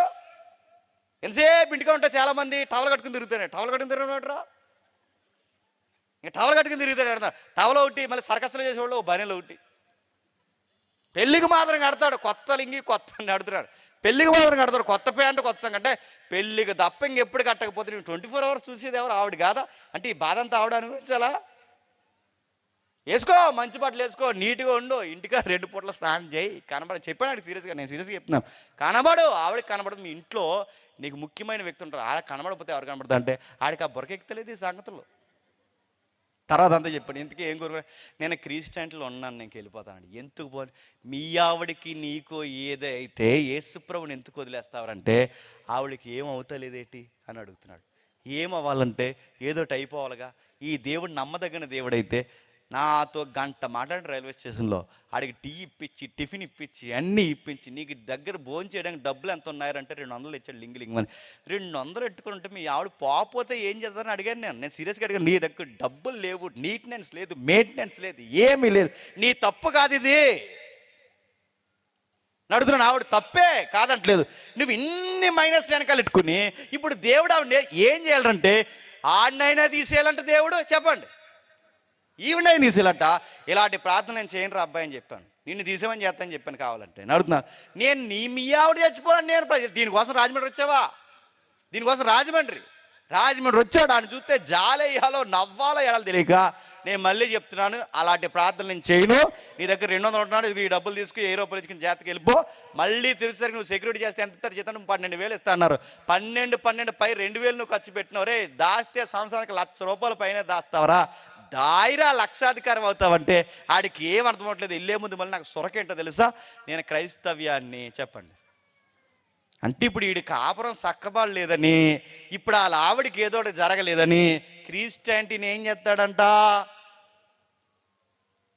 మనుషులు వెళ్ళటోళ్ళు చెప్పనా, వీడికి అనుకూలంగా జరిగితే దేవుడు మంచోడు, వీడికి ఏదన్నా అనుకూలం కాకుండా ప్రతికూలంగా జరిగితే దేవుడు చెడ్డోడు. అలాంటి వాళ్ళు ఉన్నారంటే ఉన్నారు, లేరా? మన ప్రార్థన చెప్పనా, కొన్నిసార్లు ఇంటర్నేషనల్ ప్రార్థనలు ఉంటాయి మన దగ్గర, చెప్తాను వినండి. మనకు బాధలు బాగా ఎక్కువైపోయినాయి అనుకోండి, ఎలా ప్రార్థన చేస్తాను తెలుసా? ఏంటి ప్రభువా, మమ్మల్ని చూడడం మానేసావా? మా పంటలన్నీ నీకు ఇస్తున్నాం, మాకు పండిందంతా నీకు ఇస్తున్నాం, మా డబ్బుల్లో నీకు ఇస్తున్నాం. ఒక్క వారమైన నీ దగ్గర మేము మారామా? అన్నీ ప్రతి వారం నీ దగ్గరకు వస్తాం, ఎన్ని పనులు నీ దగ్గరకు వస్తాం. ఊళ్ళో అందరూ బాగానే ఉన్నారు, మాకే ఎందుకు ఇలాగా, చెప్పండి. అంటే ఆ ప్రార్థనకు అర్థం ఏంటంటే ఊళ్ళో అందరూ బాగోకూడదు, చెప్పండి. మేము బాగాలేనప్పుడు ఇంకెవరూ బాగోకూడదు, మాకు కళ్ళు చూడలేకపోతున్నాయి, చెప్పండి. మేము బాగోకపోతే ఇంకెవరు బాగోకూడదు, మాతో పాటు అందరూ బాధపడితే మాకు ఆనందంగా ఉంటుంది, కానీ అందరూ బాగుంటే మేమక్కడమే బాధకుంటే ఏంటి ప్రభు అని ఇలాంటి వంకర ప్రార్థన చేయమా, చెప్పండి. సాతానుగాడు అనుకున్నాడు, అందరిలాంటి విశ్వాసం అనుకున్నాడు. ఎవరిని? యోబు గారిని. తీసేయి, భూమి తీసేయి, బలం తీసేయి, కొడుకులు తీసేయి, కూతురులు తీసేయి, దాసులు తీసేయి, ఆస్తులు తీసేయి, గొడ్డు గోద అన్నీ తీసిపాడే. అన్నీ తీసేసాక యోబుని అనుకున్నాడు వాడు, ఈ దేవుడిని వదిలేసి ఆ దేవుడి దగ్గరకు పోతాడు అనుకున్నాడు, లేదా దేవుడే లేడంటాడు అనుకున్నాడు. కానీ అన్నీ తీసాక యోబు ఏమన్నాడు చూడండి, 20 వచనంలో. అప్పుడు యోబు లేచి తన పై వస్త్రం చింపుకొని తల వెంట్రుకలు గోరించుకొని నేల మీద సాష్టాంగపడి నమస్కారం చేసి ఇట్లా నేను నా తల్లి గర్భం నుండి దిగంబరన ఇచ్చి తిని దిగంబరని అక్కడికి తిరిగి వెళ్ళి తిని యెహోవా ఇచ్చను, యెహోవా తీసుకొని పోయిను, యెహోవా నామానకే స్తుతి కలుగును గాక. యోబు గారు వర్షిప్ ఎప్పుడు స్టార్ట్ చేశారో తెలుసా? అన్నీ పోయాక. మనం ఎప్పుడు వర్షిప్ చేస్తాం తెలుసా? బాగా కడుపు నిండిపోయాక కదా. బాధల్లో ఉన్న వాళ్ళని పిలిచి రండమ్మ వర్షిప్ చేయండి అని చేస్తారా? వర్షిప్ లేదు, ఇంక ఏ సిప్పి లేదు. ఎప్పుడు చేస్తారు చెప్పండి? అన్నీ బాగుంటేనే. ఏమన్నా బాధ ఉంటే చేస్తారా? బాధ ఉంటే ఏమంటారు? రారా చర్చకంటే మనసు బాగాలేదురా, రాలేనురా. రారా దేవుడు మాట్లాడుతున్నాం, మనసు బాగాలేదురా, రాలేనురా. అరే మంచిగా పాటలు పాడుతున్నారు, నేను పాడలేనురా. నేను అడుగుతున్నాను, మనసు బాగోకపోతే ఆరాధన చేస్తారా? అందుకే ఈ మధ్య ఆరాధన ఎక్కువైపోయి అంటే మనసులో బాగా ఉల్లాసాలు ఎక్కువైపోయి ఆరాధన ఏం చేస్తున్నారంటే, చెల్లెలు చక్కని మంచి పాట, ఆరాధన మనసులో ఉల్లాసం ఎక్కువైపోయి ఈ మధ్య ఉల్లాసం బ్యాచ్ ఎక్కువైపోయారు. ఈ ఉల్లాసం ఎక్కువైపోయి ఆరాధన ఏం చేస్తున్నారంటే లాస్ట్లో స్పీడ్ పెంచేస్తున్నారు. అంటే వర్షిప్ అంటే ఏంటంటే స్పీడ్ పెంచేయడమే. స్పీడ్ పెంచాడు ఆ పాస్టర్ గారు ఏమో కోటి ఇప్పేస్తున్నారు, వీళ్ళేమో పైసొక్కలు ఇప్పేస్తున్నారు, వీళ్ళేం కచ్చిపులు తిప్పేసి ఇలా ఇటు ఆడోళ్ళు మగోళ్ళు చేతులు పట్టుకుని డ్యాన్స్ చేయడం ఈరోజు వర్షిప్ కాదా? ఇది వర్షిప్ ఈరోజు. అందుకే లాస్ట్లో ఏం చేస్తారంటే సౌండ్ పెంచేస్తున్నారంట. సౌండ్ పెంచి ఇప్పుడు ప్యాడ్డోళ్ళు ఎక్కడో ఉన్నారు, ఇప్పటివరకు కొట్టారు కదండి, ఆ ప్యాడ్ అయిన దగ్గరికి వెళ్ళి అలా కొట్టి లాస్ట్లో స్తుతి స్తుతి స్తుతి స్తుతి కొట్టు కొట్టు స్తుతి స్తుతి స్తుతి అంటే ఆ ప్యాడ్డోడు కొట్టుకో అని ఇస్తాడంట. ఇది వర్షిప్. ఇప్పుడు ఇది వర్షిప్ అని అడుగుతున్నాను. వర్షిప్ అంటే చెప్పనా, విరిగి నలిగిన హృదయంలో నుంచి దేవునికి చెప్పాల్సిన మాట చెప్పనా, దేవా నాకు ఇచ్చినప్పుడే కాదు నిన్ను ప్రేర్ చేసేది, నాకు లేనప్పుడు కూడా, నా దగ్గర అన్నీ పోయినప్పుడు కూడా నువ్వు గొప్పవాడు అనే దేవుడిని స్తుతించడమే నిజమైన భక్తికి, ఆరాధనకి తార్కాణం. యోబు అన్నాడు, యెహోవా ఇచ్చెను, యెహోవా తీసుకొని పోయిను. పోయిట్రీలా మాట్లాడుతున్నాడు చూసారా, సాంగ్ పాడినట్టు పాడుతున్నాడు చూసారా, స్తుతిస్తున్నాడు చూసాడు, ఎంత బాగా మాట్లాడుతున్నాడు. యెహోవా ఇచ్చాడు, యెహోవా తీసుకుని పోయాడు, యెహోవా నామానకే స్తుతి కలుగునగాక. ప్రైజ్ గాడ్ అన్నాడట. దేవునికి మహిమ కలుగును గాక, దేవునికి మహిమ కలుగును గాక. నాకు బిడ్డలను ఇచ్చినప్పుడు ఎంత ఆనందించానో, నా బిడ్డలను తీసుకుపోయినప్పుడు కూడా చెప్పండి అంతే ఆనందిస్తున్నాను. అనగానే సాతాను గాడికి ఇంక మతి లేదు. ఇంకా ఒకటంటే ఒకటి అన్నాడేటి మనిషి అని. ఆ తర్వాత సాతాను గాడు ఏమంటున్నాడు చూడండి, 2వ అధ్యాయం 4వ వచనం. 2వ అధ్యాయం 4వ వచనం. అపవాది చర్మము కాపాడుకున్నటకై చర్మమును, తన ప్రాణమును కాపాడుకున్నటకై తనకు కలిగినది యావత్తును నరునికి ఇచ్చితివి కదా. అంటే దాని అర్థం ఏంటి? నువ్వు బిడ్డలను తీసేసినా చెప్పండి, కొడుకులను తీసేసినా, కూతుర్లను తీసేసినా, ఆస్తులు తీసేసినా, గొడ్డు గోద అన్నీ తీసేసినా, మనిషికి అన్ని ఆస్తుల కన్నా గొప్ప ఆస్తి ఏంటో తెలుసా? ఆరోగ్యం. ఆ ఆస్తి కూడా తీసే అన్నాడు. ఇంకొకసారి నువ్వు చేయి చాపి అతని ఎముకను, అతని దేహము మొత్తుని ఎడలా అతడు నీ ముఖము ఎదుటినే దూషించి నిన్ను విడిచిపోవుని. జాగ్రత్తగా వినండి. ఇంకొకసారి నువ్వు చేయి చాపి అతని ఎముకను మొత్తు, అతని దేహాన్ని మొత్తు, ఆయన ఆరోగ్యం మీద కొట్టు. ఈ మాటలు ఎవరు చెప్తున్నారండి? సాతాను గడు చెప్తున్నాడు. ఏమని? ఇంకొకసారి చెయ్యి చాపు అన్నాడంటే, అంటే ముందు చెయ్యి చాపింది కూడా దెయ్యం అంటారా, దేవుడు అంటారా? చెప్పాలి. ఇప్పుడు చెప్పండి, మనకు పంట ఇచ్చిన వాడెవరు? దేవుడు. మళ్ళీ మన పంట తీసేసేది కూడా ఎవరు? దేవుడు. బాగుండి. వర్షం ఇచ్చేది ఎవరు? దేవుడు. వర్షాన్ని ఆపేసేది ఎవరు? దేవుడు. ఇప్పుడు మీటింగ్లో సడన్గా వర్షం పడితే మనకు దేవుడు గుర్తొస్తాడా? చెప్పండి. దెయ్యం గుర్తొస్తాడు. ఏం జరిగిన ఎవడ మీదకి ఏంటేస్తామండి? వర్షం ఉందా? అంతా సాతాను పని అండి. ఎవడు ఊరు వెళ్ళాడట, ఆ ఊరు వెళ్ళిన వెంటనే టయానికి ఆటో రాలేదట, ఆటో రానంటే అన్నాడట, అంతా దయ్యం గడిపానండి అని ఆడు అనుకుంటే, ఆటోకి నాకు అసలు ఏం మరి ఇంత డెడ్ సీప్గా ఆలోచిస్తున్నారట అనుకుంటాడు ఎవడు. నా మాట అర్థం.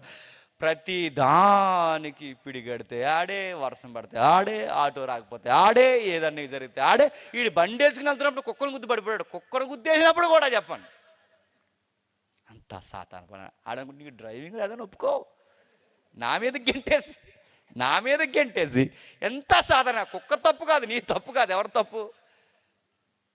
సాధారణంగా గుర్తుపెట్టుకోండి, దేవుడు పర్మిషన్ లేకుండా వాడు ఏమీ చేయలేడు. యోబు, నేను అర్థం, ఈ మాట డైరెక్ట్ చెప్తున్నాను, మీరు ఎలాగ అర్థమవుద్దో నాకు తెలియదు, కానీ మీకు అర్థమయ్యేలా దేవుడు దయచేయను కాక. యోబు కొడుకులను చంపింది ఎవరో చెప్పనా?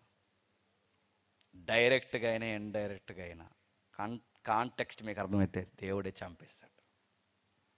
యోబు కూతుర్ని దేవుడే చంపేశాడు, యోబు ఆస్తుల్ని దేవుడే తీసేశాడు. సాతానుగాడు సీన్లో కనబడుతున్నా కథ వెనకాలంతా ఉన్నది ఎవరో తెలుసా? దేవుడే. వాడు పావులా ఉపయోగపడుతున్నా వాడు ఈ కీడుకు కారకుడైనా ఈ కీడుకి పర్మిషన్ ఇచ్చింది ఎవరు చెప్పండి? దేవుడే. ఏదైనా తోటలోకి రావాలన్నా ఆయనే పర్మిషన్ ఇవ్వాలి, సౌలు మీదకి దిగాలన్నా ఆయనే పర్మిషన్ ఇవ్వాలి, నా కొంప మీదకి జీవితం మీదకి రావాలన్నా ఆయనే పర్మిషన్. అందుకని క్లారిటీగా అంటున్నాడు ఏమనంటే, ఇంకొకసారి నేను చెయ్యి చాపుతాను. నేను చాపుతాను అంటలేదు, చెప్పండి, నువ్వే చెయ్యి చాపే ఆరోగ్యం మీద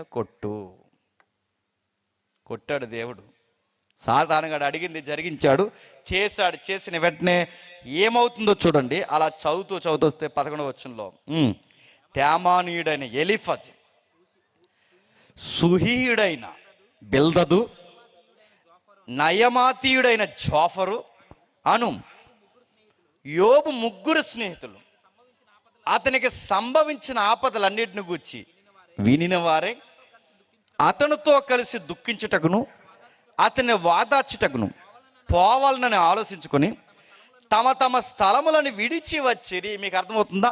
యోబు గారికి డీరెస్ట్ క్లోజెస్ట్ సర్కిల్ ఫ్రెండ్స్ ఉన్నారట. ఎవరు?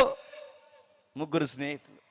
అందులో వాళ్ళ పేరు బెల్దాదు, జోఫరు, ఎలీఫజు, బెల్దాదు, జోఫరు. జోఫర్ అంటే టీవీ అయినాడు కదా, గుర్తుపెట్టుకోండి, యోబు గారి ఫ్రెండ్.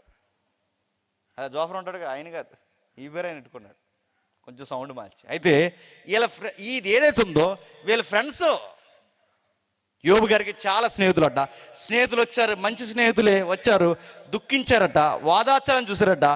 ఏమని వాదార్చాలో వాళ్ళ ఫ్రెండ్స్కి అర్థం అవ్వలేదట. ఏమని వాదారుస్తారు? ఇప్పుడు మొదటి కొడుకు చనిపోతే ఇలా చెప్తారు, పోన్లేరా పెద్దోడు పోతే పోయాడు, రెండోడు ఉన్నాడని చెప్పొచ్చు. రెండోడు పోయినా మూడోడు ఉన్నాడు చెప్పొచ్చు. 7 పోతే పోరా, కొడుకులు పోతే పోయారు, కూతుర్లు ఉన్నారు చెప్పొచ్చు. సరే కూతుర్లు పోతే పోయారు లేరా, దాసులు ఉన్నారు కదా అని చెప్పొచ్చు. దాసులు పోతే పోయారు లేరా, ఆస్తులు ఉన్నాయి కానీ చెప్పొచ్చు. ఆస్తులు పోయినా పర్లేదు, ఎవరు పోయినా నేను అంటుకుని భార్య ఉంది కదరా అని చెప్తే ఆవిడ దూరంగా నిలబడింది, ఆవిడ దూరంగా ఉంటుంది, నేను ఉన్నాను చెప్పి ఎవరున్నారు పోనీ, మరి ఏం పోయినా పర్లేదు, యోబు మళ్ళీ బతికేచ్చరా, నీకు ఆరోగ్యం ఉంది కదరా అని చెప్పడానికి ఆరోగ్యం కూడా యోబు దగ్గర లేదు. ఏముందని యోబుకు చూపించి వాదారుస్తారు. అది పోతే ఇది ఉందని చెప్పడానికి ఏదో ఒకటి ఉంటే బాగుండు. యోబు దగ్గర ఏముంది? ఆ బిడ్డ పోతే ఈ బిడ్డ లేడు, ఈ బిడ్డ లేడు, ఆ బిడ్డ లేడు, ఆ దాసులు లేడు, ఈ ఆస్తి లేదు, జీవితంలో ఉండాల్సిన భార్య లేదు, ఆరోగ్యం లేదు.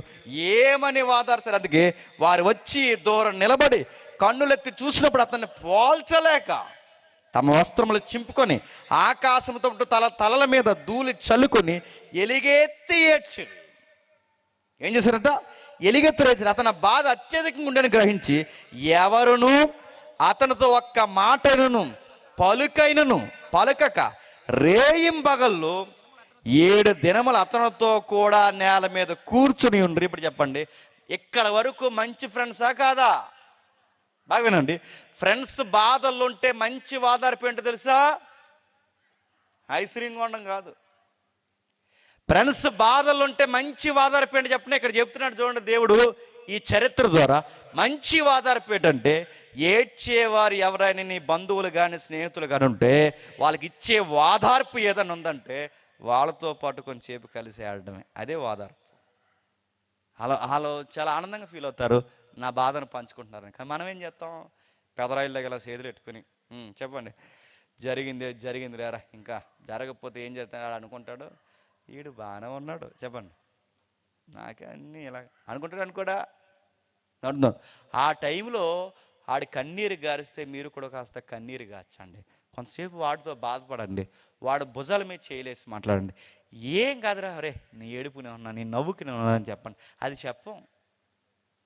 స్టైల్గా సొక్కం నెలకొన్నాడు దగ్గర మాట్లాడి సాయంత్రం ఫోన్ చేస్తానే జాగ్రత్త అంటాడు అనుకుంటాడు. వీడెంత పచ్చగా ఉన్నాడు అనుకుంటాడు. ఎవరు అందుకే ఓదార్పు ఇవ్వడానికి ఎవరి దగ్గరికైనా వెళ్ళినప్పుడు బాగా వినండి, ఆడు ఏ కండిషన్లో ఉన్నాడో ఆ కండిషన్లో కనబడడానికి వెళ్ళండి. నువ్వు ఫ్రెండ్ అయితే మళ్ళీ చెప్తున్నాను, ఆడు నవ్వుతే నవ్వు, ఆడు ఏడిస్తే ఏడు. ఆడు ఏడుస్తున్నప్పుడు నవ్వేవనుకో, ఎదవీడు అనుకుంటాడు, ఆడు గుర్తుపెట్టుకోండి. అందుకే ఆడు ఏడిస్తే ఏడు, నవ్వుతే నవ్వు. ఇలా ఏడుస్తూ ఎన్ని రోజులు ఉన్నారట? 7 రోజులు అతనితో కూడా. 7 రోజులు ఎక్కడికి వెళ్ళదంట, అన్ని పనులు బ్లాక్ చేస్తారు. మొత్తం 7 రోజులు కూర్చుని యోబుతో పాటు ఏడుస్తుండగా ఎంత ఏడ్చినా ఎన్ని బాధలు అనుభవించినా యోబు కూడా మనలాంటి స్వభావం గల మానవుడే. బాధల్లో కొన్నిసార్లు ఏం చెప్తాను చెప్పనా, మన ఫెయిత్ లూజ్ అవుద్ది. బాధల్లో మన విశ్వాసము అలజడకు గురవు. బాధల్లో మన లూజ్ టాక్స్ మాట్లాడతాం. బాధల్లో మన మాటలు అందుకే గుర్తుపెట్టుకోండి, బాధల్లో మనం కృంగామో, బైబిల్ ఏమని తెలుసా, శ్రమ దినమున కృంగిన ఎడలా చేతగానవడమే కాదు, చేతగాని మాటలు కూడా వచ్చేస్తాయి. యోబు గారు కృంగిపోయారు, వచ్చిన యోబు స్నేహితులు ఏడుస్తున్నారు, ఇతను ఏడుస్తున్నారు. ఈ శ్రమ దినాన్ని అత్యధికంగా కృంగిపోయేసరికి యోబు నాసిరకం మాటలు మాట్లాడేశాడు. ఏం మాటలు మాట్లాడు? 3వ అధ్యాయం 1వ వచనంలో యోబు ఇలాగా, నేను నా తల్లి గర్భద్వారముల నేను మూయినందుకు, నా నేత్రములకు అది బాధను మరుగు చేయనందుకు నేను పుట్టిన దినం లేకపోను. ఎంత పెద్ద మాట అండి. యోబు పుట్టాలని ఎవరు అనుకున్నారండి? యోబు వాళ్ళ అమ్మ అనుకుందా? యోబు వాళ్ళ నాన్న అనుకున్నాడా? యోబుతో నీ 3 స్నేహితులు అనుకున్నారా, మాకు ఒక ఫ్రెండ్ పుడితే బాగుండని? ఎవరు అనుకున్నారండి యోబు పుట్టాలని? దేవుడు అనుకున్నాడు. యోబు పుట్టిక నిందిస్తున్నాడంటే ఇండైరెక్ట్గా ఎవరి చిత్తాన్ని నిందిస్తున్నాడో తెలుసా? ఎందుకు యోబు గారిని తప్పు పట్టట్లేదు, కానీ బాధల్లో ఉన్నవారు ఎవరైనా ఆ సమయంలో అర్థం పర్థం లేని మాటలు మాట్లాడేస్తాం. ఎందుకు? బాగా వినండి, మీకు ప్రశ్న అర్థం అవ్వాలి.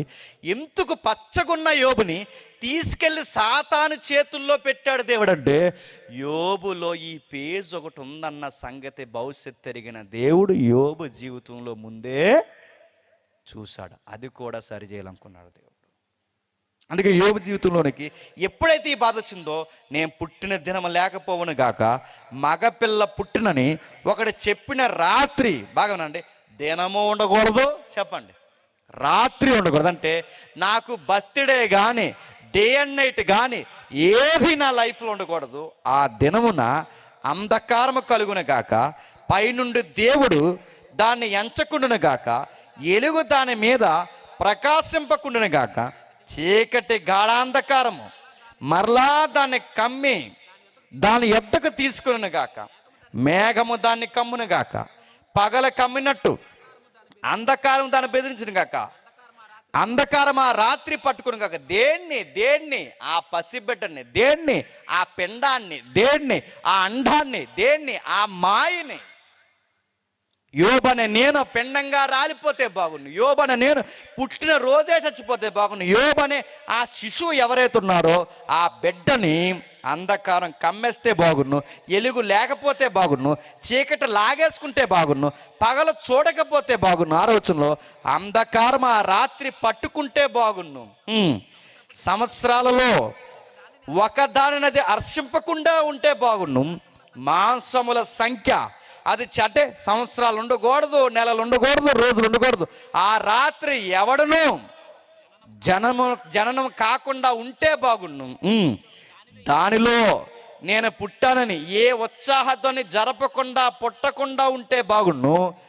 ఆ దినము శుభదినమని చెప్పువారు దాన్ని శపించుదురుగాక, భుజంగములు రేపుటకు దానికి చెబుతూ ఇంకా కిందికి అంటున్నాడు, అందులో సంధ్యవేళ ప్రకాశించే నక్షత్రములకు అంధకారము కలుగును గాక, ఎలుగు కొరకు అది ఎదురు చూడగా ఎలుగు లేకపోవును గాక. ఇంకా కిందకి చెబుతూ పుట్టుకలోనే నేనేల సావకపోతిని, నా మీద వెలుగు లేకపోతే బాగున్ను, నాకు సంవత్సరం లేకపోతే బాగున్ను, నాకు నెల లేకపోతే బాగున్ను, నాకు నక్షత్రాలు చూడకపోతే బాగున్ను, నేను చీకటి చూడకపోతే బాగున్ను, వెలుగు చూడకపోతే బాగున్ను, అసలు నేను పుట్టానని ఎవడైనా పాటలు పాడకపోతే చెప్పండి బాగుంది. ఏమంటున్నాడండి? భూమి లేకపోతే బాగున్ను, వెలుగు లేకపోతే బాగున్ను, నేను పుట్టానని పాటలు పాడకపోతే బాగున్ను, నాకు రోజు లేకపోతే బాగున్ను, బాగున్ను బాగున్ను బాగున్ను ఇలా చెప్పుకుంటూ యోబు తన బాధల్లో డిఫెన్స్ ఇచ్చుకుంటున్నాడు. ఏమనంటే, నేను ఏ తప్పు చేయలేదు, నాకు ఎందుకు ఇలా జరిగిందో నాకు తెలియదు, నా జీవితంలో ఎందుకు ఈ బాధలు వచ్చాయో నాకు తెలియదు అనగానే, ఆ బాధల్లో ఏ మచ్చ లేని నాకు, నేను ఇప్పుడు దేవునికి భయపడతాను, ఎందుకు నాకు ఇలా జరుగుతుందో నాకు తెలియదంటే, అప్పుడు యోబు గారి స్నేహితులు మెల్లగా మాట్లాడడం మొదలెట్టి, అరే ఎలాగో మాట్లాడగనుక ఒక మాట అంటున్నావు, ఎందుకు రా నీ పుట్టుకుని నిందించుకుంటున్నావు అంటే, నువ్వు ఏ తప్పు చేయకుండా నేను దేవుడు నీ జీవితంలోకి ఇన్ని తెచ్చుంటాడేంట్రా అని మొదలెట్టారు. ఎవరు? ఎప్పుడు గుర్తుపెట్టుకోండి, ఫ్రెండ్స్ ఎప్పటి వరకు బాగుంటారు చెప్పనా? మనం ఏం మాట్లాడుకోకపోతే బాగుంటారు. యోబు గారు ఎప్పుడైతే తన బాధకి ఎక్స్ప్లెనేషన్ ఇచ్చాడో, ఆ బాధకి వివరణ ఇచ్చేసరికి వివరణలోనే మళ్ళీ క్వశ్చన్స్ రేజ్ చేసి అన్నారట, ఊరుకోరా నువ్వేదో చెప్పండి చేసి ఉంటా. అరే నేను ఏం చేయలేదంటే, ఏమీ చేయకపోతే ఒక్కరోజే 10 మంది పిల్లలు ఎలా చనిపోతారు, ఒక్కరోజే గొడ్డు గోద ఎలా చనిపోద్ది, ఏదో చేసుంటావరని వీళ్ళు, ఏమీ చేయలేదురని ఈయన, ఏదో చేసుంటావని వీళ్ళు, ఏమీ చేయలేదని ఈయన, చేసుంటాను వీళ్ళు, చేయలేదని ఈయన, చేసుంటాను వీళ్ళు, చేయలేదని ఈయన, మొత్తం మీద డిబేట్ జరిగి జరిగి జరిగి జరిగి జరిగి 37 అధ్యాయాలు నడిచింది. ఆ 37 అధ్యాయాల తర్వాత జరిగిన గొడవే 38వ అధ్యాయం. మాట్లాడుతున్నాయా? ముగిద్దాం ఇక.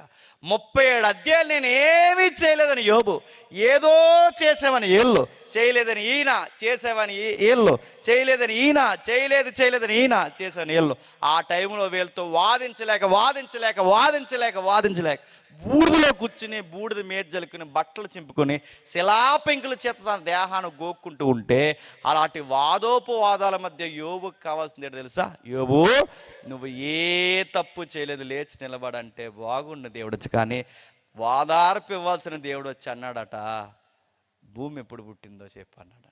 ఇప్పుడు వీళ్ళతోనే పడలేకపోతున్నాడు అనుకుంటే చెప్పండి, ఇప్పుడు ఎవరు వచ్చారు చెప్పండి? దేవుడు వచ్చి భూమి ఎప్పుడు పుట్టింది చెప్పు, నక్షత్రాలు ఎప్పుడు పుట్టినాయి చెప్పండి. యోబు అంటున్నాడు, నేను పుట్టకపోతే బాగున్నా నేను అంటుంటే భూమి ఎప్పుడు పుట్టిందని నన్ను అడిగితేడు ప్రభు అని ఇంకా గోగేసుకుని ఉంటాడో చెప్పండి. బాధపడ్డా. ఇది జరుగుతుంది. ఇలా జరుగుతూ ఇప్పుడు ఏం జరుగుతుందో కొంచెం దేవుడి మనసులోకి వెళ్ళి చూద్దాం ఏం జరుగుతుందో. 38వ అధ్యాయం మాత్రం వచ్చిన, అప్పుడు యెహోవా సుడిగాల్లో నుండి ఇలాగూ యోబునకు ప్రత్యుత్తరం ఇచ్చాను. ఎందులో నుంచి? సుడిగాల్లో నుంచి. ఎందులో నుంచి? సుడిగా. మన దేవుడితో వచ్చిన గొడవ చెప్పిన, మనకి ఏదైతే నచ్చదో అది తెచ్చి ముందెడతాడండి. సుడిగాల్లో నుంచి యోబుతో మాట్లాడుతుంటే, సుడిగాలు చూస్తే ఏమన్నా మంచి జ్ఞాపకాలు వస్తాయండి యోబుకి? ఆ సుడిగాలేగా కొడుకుల్ని కూతుర్ని చంపేసింది, ఆ సుడిగాలేగా తన కుటుంబం దివాలా అయిపోవడానికి కారణమైంది. ఇప్పుడు ఆ సుడిగాల్లోనే దేవుడు వస్తే యోబుకి నడుతున్నాను మంచిగా సమాధానపరచడానికి వచ్చినట్ట, యోబుని ఇంకా గెలడానికి వచ్చినట్ట చెప్పండి. మన దేవుడు ఎలా చెప్పినా, ఏది నచ్చదో అది నిలబెడతాడు, ఏది గిట్టదో అది నిలబెడతాడు, ఏదైతే మనం సాధించలేమో దాని ముందు నిలబెడతాడు.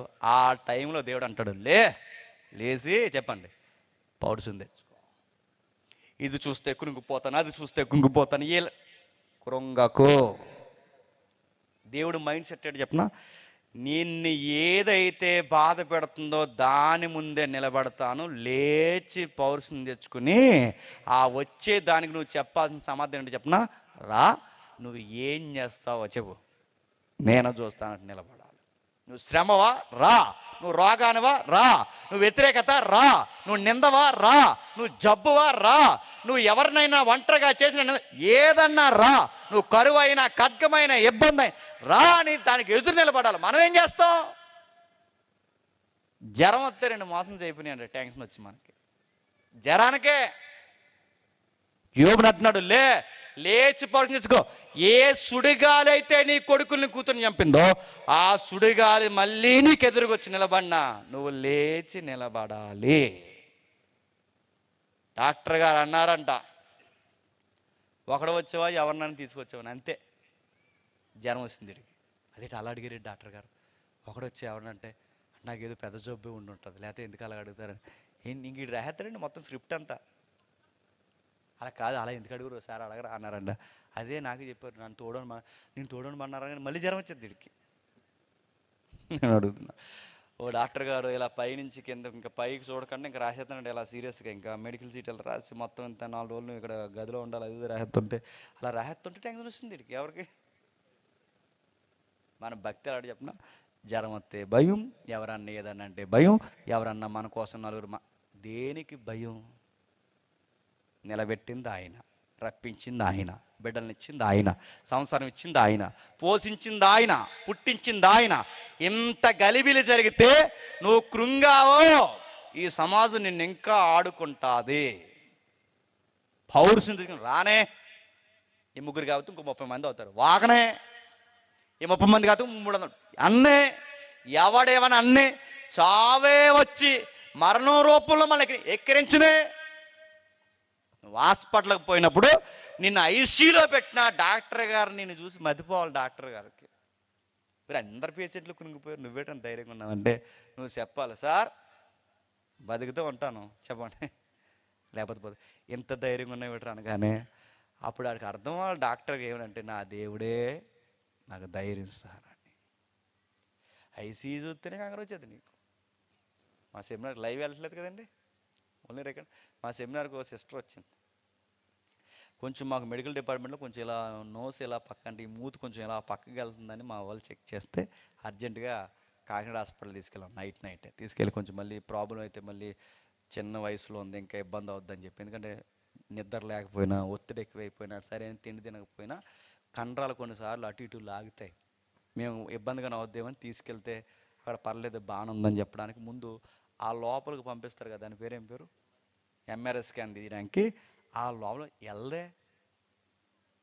ఎన్నిసార్లు పెట్టినా ఆ లోపలికి వెళ్తుంది, మళ్ళీ బయట లేచి కూర్చుంటుంది. ఎన్నిసార్లు తోసినే వెళ్దో రానే వెళ్దో, ఎవరు పంపని చెప్పలేదు, డాక్టర్ చెప్పినా పంపట్లేదు, ఎవరు చెప్పినా పంపలేదు. ఆ లోపలికి వెళ్ళిపోతుంటే ఆవిడకి ఎక్కడికో నరకానికి పోతున్నట్టుంది. ఆ పోతుంటే నేను వెళ్ళి చెప్పాను, అమ్మ వెళ్ళు, అది ఏముంది మేము ఇక్కడ ఉన్నాం కాళ్ళ దగ్గర, మేము దగ్గర ఉన్నాం, లోపలికి వెళ్ళంటే అప్పుడు ఏమందంటే ముందు వెళ్ళని అంటుంది. ఎవరిని? నన్ను. నేను వెళ్ళాలండి ముందు ఎంఆర్ఐ స్కాన్కి. ఇది మన విశ్వాసం. ఎంఆర్ఐ స్కాన్ చేస్తే భయం, ఎముకలు ఇరిగితే భయం, చెప్పండి డాక్టర్ గారు సీరియస్గా 2 సీటీలు రాస్తే భయం, 2 గుళికలు మందులు వేసుకోమంటే భయం. నేను మళ్ళీ చెప్తున్నాను, దేనికి భయపడకండి, పౌరుషంగా నడుతున్నాను, పొగరగా ఉండండి. రానే అంటున్నారా, అన్నే వాగుతున్నారా, వాగనే అప్ప రానే తెప్పల రాని దేవుని పిల్లలలో చెప్పిన శ్రమని మొండగా ఎదుర్కోవాలి. జరగనే ఉంటాను లేకపోతే పోతాను, రానే. యోబు గారు చెబుతున్నారు, దేవుడు ఏమన్నాడు చూడండి, జ్ఞానము లేని మాటలు చెప్పి ఆలోచన చెరుపుతున్న వీడెవడు పౌరుషం తెచ్చుకొని నీ నడుము బిగించుకో. ఇప్పటివరకు ఈ 3 వాగారు, ఇప్పుడు ఈడెవడో 4గోడు వచ్చాడు, ఈడు వాగుతున్నాడు. ఈడి మాటలకు కురుకుపోతావా? ఈడెవడో నీ బెస్ట్ ఫ్రెండ్స్తో మాట్లాడి, ఈ కుర్రగాడు ఎలీఫాజ్ ఎవరైతే ఉన్నాడో ఎలుహు మాట్లాడి, ఈడు మాట్లాడి, వీళ్ళందరూ మాట్లాడేస్తుంటే వీళ్ళందరూ మాట్లాడితే కుంగిపోతావా? 3 4 అయ్యారని కుంగిపోతావా? వీళ్ళందరూ మాట్లాడితే కుంగిపోతావా? నీ దగ్గర ఆన్సర్ లేకపోతే కుంగిపోతావా? నీ దగ్గర జవాబు లేకపోతే కుంగిపోతావు. ఎందుకు యోబు అంత కుంగిపోతున్నావు? వాళ్ళకి లోకు కదా నువ్వు ఏ మాటలు మాట్లాడుతుంటే, వాళ్ళ ముందే చూస్తుండగా ఏమంటున్నావు, పుట్టకపోతే బాగున్నట్టున్నావు. వాళ్ళు చూస్తుండగానే ఏమంటున్నావు, నాకు సంవత్సరాలు లేకపోతే బాగున్నట్టున్నావు. వాళ్ళు చూస్తుండగా ఏమంటున్నావు, నెలలు లేకపోతే బాగున్నట్టున్నావు. వాళ్ళు చూస్తుండగా నా పిండం రాలిపోతే బాగున్నట్టున్నావు. అందుకే లోకమయ్యే వాళ్ళకి పౌరుషం తెచ్చుకో. మళ్ళీ చెప్తున్నాను, బాధల్లో తక్కువ మాట్లాడండి, బాధల్లో దేవునితో ఎక్కువ మాట్లాడండి. బాధల్లో మనుషులతో ఎక్కువ మాట్లాడారో మీరు లోకువైపోతారు. ఇది చిట్కా, జీవితాంతం గుర్తుపెట్టుకోండి. ఎక్స్పీరియన్స్ చెప్తాను, గుర్తుపెట్టుకోండి అంతే.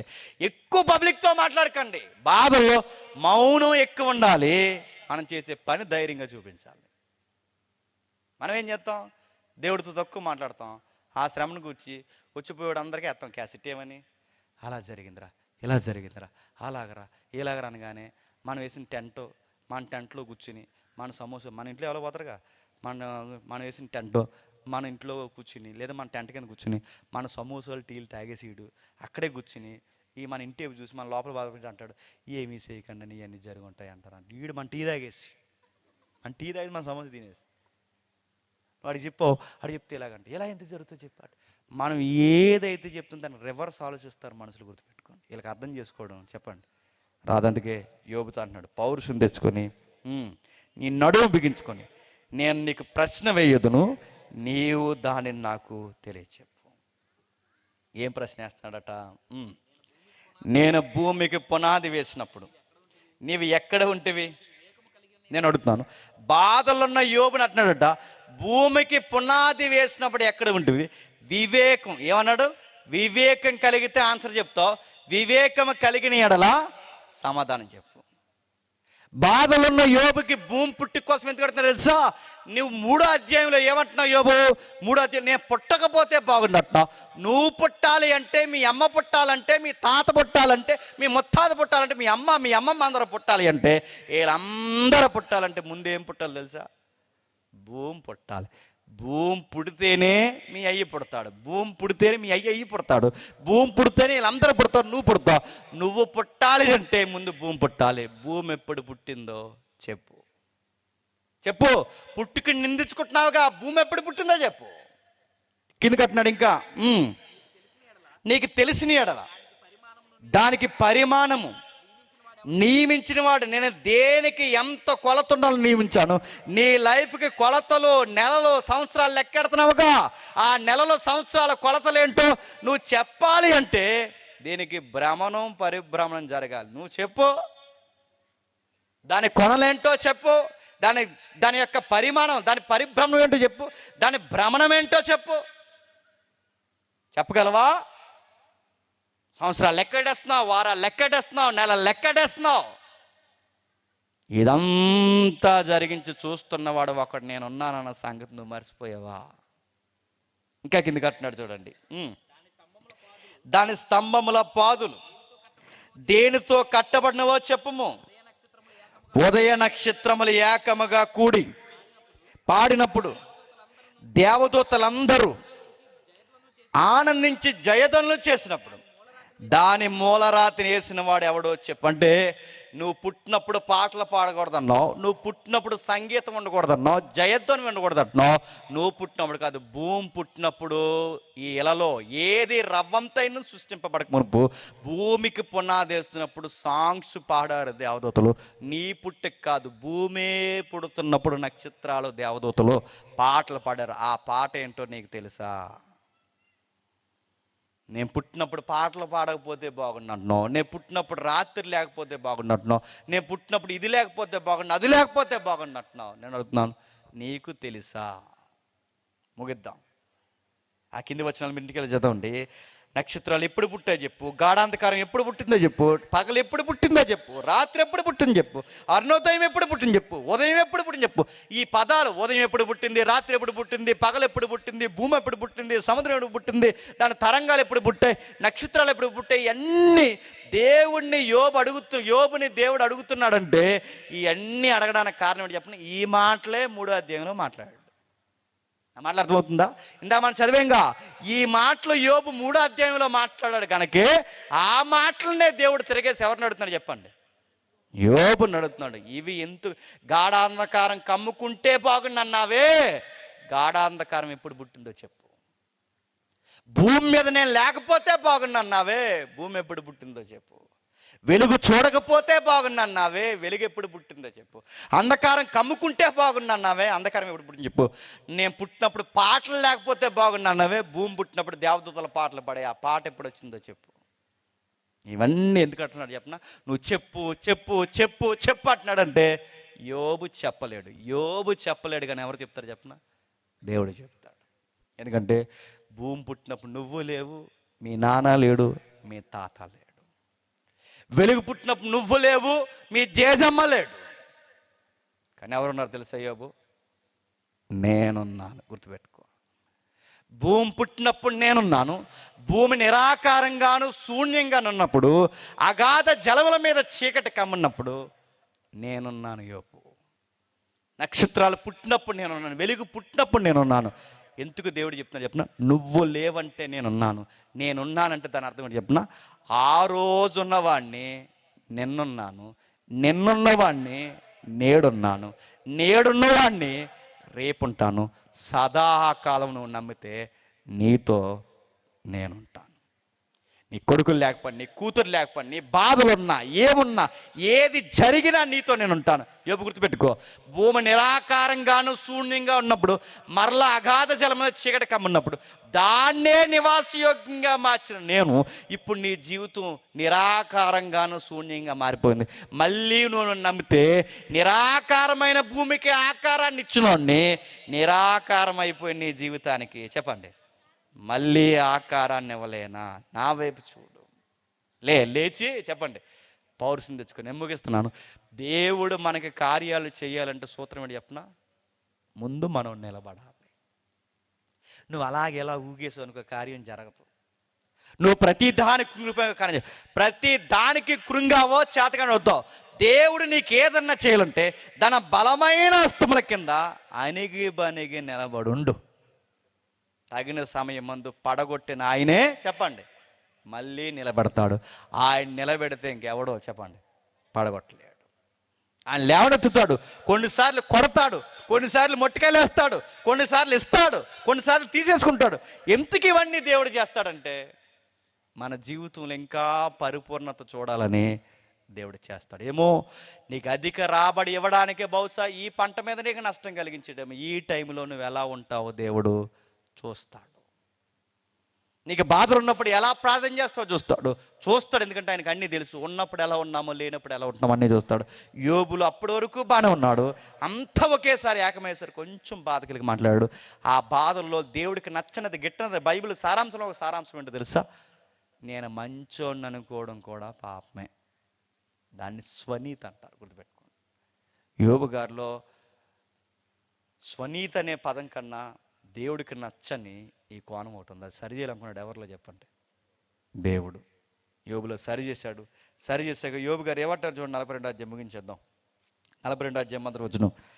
అప్పుడు యోబు యెహోవాతో ఇలాగ ప్రత్యుత్తరం ఇచ్చెను, నువ్వు సమస్త క్రియలు అంటే ఏ క్రియలు ఇవ్వగలవు, తీయగలవు, నిలబెట్టగలవు, పడగొట్టగలవు, నా జీవితాన్ని ఆశీర్వాదకరంగా మార్చగలవు, రాత్రి ఎడారుగా నువ్వు చేయగలవు, ఎడారిలో మళ్ళీ నీటి బుగ్గలు కూడా చెప్పండి పుట్టించగలవు, సమస్త కార్యాలు నువ్వు చేయగలవనియు, నీ ఉద్దేశించినది ఏది నీకు ఉద్దేశం ఉంది. నీకు ఉద్దేశం లేకుండా నా జీవితంలోకి ఏ ఆస్తి ఇవ్వు, నీ ఉద్దేశం లేకుండా నా జీవితం నుంచి ఏది నువ్వు తీసేవు. ఒక పర్పస్ ఉంటుంది నువ్వేం చేసినా నా లైఫ్కి అంటూ కిందకి ఏమంటున్నాడు చూడండి. ఏది నిష్ఫలము కానేరదనియు నేను ఇప్పుడు తెలుసుకుంటుని, జ్ఞానము లేని మాటల చేత ఆలోచన నిరర్ధకం చేస్తున్నా వీడెవడని ఇందాక అడిగావే, అలాగుననే ఆడికిలాగే నేను కూడా వివేచన లేని వాడినై ఏమీ ఎరుక నా బుద్ధికి మించిన సంగతులను గుర్చి 3వ అధ్యాయంలో 4వ అధ్యాయంలో 37 అధ్యాయాలు నేను కూడా చెప్పండి మాట్లాడేశాను అంటూ కిందకి మీరు కంటెంట్ ఇంటికి వెళ్ళి చదవండి. నన్ను క్షమించు ప్రభువా అన్నాడు. అప్పుడు దేవుడు యోబుతో అంటాడు, నీకు కలిగిన కీడుని గూర్చి ఏదైతే ఉందో దాన్ని కడిగేసుకున్నప్పుడు యోబు బల్లర్పిస్తాడు, తప్పు నొప్పుకుంటాడు, యోబు తీర్చిదిద్దబడతాడు. ఎంత బాగా ఆశీర్వదింపడ్డాడంటే 11వ వచనంలో, అప్పుడు అతని సహోదరులు క్షమించండి 10వ వచనంలో, మరియు యోబు తన స్నేహితుల నిమిత్తం ప్రార్థన చేసినప్పుడు యెహోవా అతనికి క్షేమస్థితిని మరలా అతనికి దయచేసును, మరియు యోబునకు పూర్వం కలిగిన దానికంటే 2 అధికముగా అతను దయచేసిన. అప్పటి వరకు యోబు తూర్పు దేశాల్లో గొప్పోడు, ఇప్పుడు తూర్పు పరమల్లో కూడా ఆయనే చెప్పండి 2 గొప్పోడు అయిపోయాడు. ఒకప్పుడు ఒకవైపే గొప్పోడు, తూర్పు పరమంలో కూడా చెప్పండి ఆయనే గొప్పోడు. దేవుడు మన జీవితంలో గొప్ప కార్యాలు ఎప్పుడు చేస్తాడు చెప్పనా? నీకు విశ్వాసంతో ఉన్నప్పుడు, మేలు జరిగినప్పుడు ఎంత స్ట్రాంగ్ ఉన్నావో కీడు వస్తున్నప్పుడు కూడా అంతే స్ట్రాంగ్ ఉండు. ఎంత జగజారి పడిపోయినా, ఎంత రోగంలో పడిపోయినా, ఎంత నాశన కోపంలో పోయినా ఆయన పట్టుకుని మనం వేలాడితే యోబు అన్నాడు నా దేవుడు సజీవుడని. అలాంటి విశ్వాసం మనం చూపిస్తే ఎంత పడిపోయిన దేవుడు మళ్ళీ ఏం చేస్తాడు చెప్పండి? అధిక సమృద్ధిగా మారుస్తాడు. ఇదంతా చెప్పి ఒక మాట చెప్పకపోతే ఈ మెసేజ్కి అర్థం లేదు. ఆ మెసేజ్ ఏంటి తెలుసా? యోబు జీవితం ఎంత ఎలా ఉంటే యోబు కలిసి వచ్చిందని మనం చదువుకుంటున్నాం. యోబు కన్నా అత్యధికంగా భూమి మీద బాధపడుతుంది ఎవరో తెలుసా? ప్రభు అయిన యేసుక్రీస్తు.